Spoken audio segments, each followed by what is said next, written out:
नमस्कार फ्रेंड, माझं तुमचे पुन्हा एकदा सरसे स्वागत आहे. तर आज आपण राष्ट्रीय आंदोलन ही महत्त्वपूर्ण घटना आहे या विषयावर बोलणार आहोत. तर 1904 भारतीय विश्वविद्यालय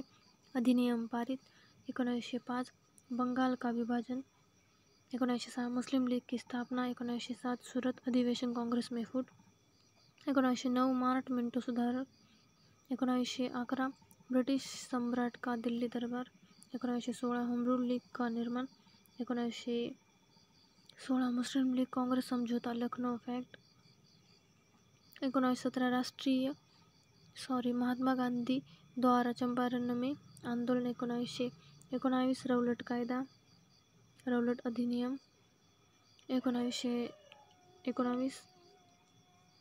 जालियनवाला बाग हत्याकांड, 1919 मार्टिन चेम्सफोर्ड सुधार, 1920 खिलाफत चळवळ खिलाफत आंदोलन, 1920 असहयोग आंदोलन, 1922 चौरी चौरा कांड, 1927 साइमन कमीशन की नियुक्ति, 1928 साइमन कमीशन का भारत में आगमन, 1929 भगत सिंह द्वारा केंद्रीय असेंबली में बम विस्फोट, 1929 कांग्रेस द्वारा पूर्ण स्वतंत्रता की मांग, 1930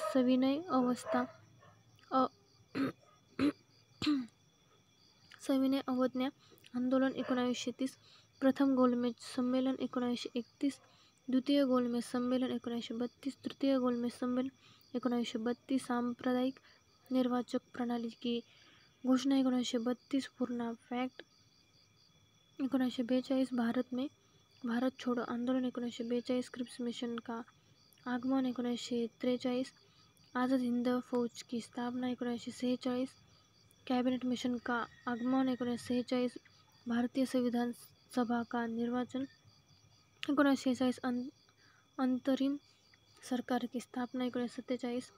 भारत में विभाजन की माउंटबेटन योजना, 1947 भारतीय स्वतंत्रता प्राप्ति राष्ट्रीय आंदोलन की महत्वपूर्ण घटना है, 1904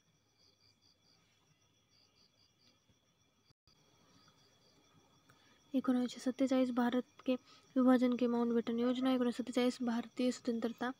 प्राप्ति। धन्यवाद। आपको ये वीडियो अच्छा लगा ही होगा तो लाइक करो, अपने फ्रेंड में शेयर करो और मेरे चैनल पर नए हो तो सब्सक्राइब करो। धन्यवाद।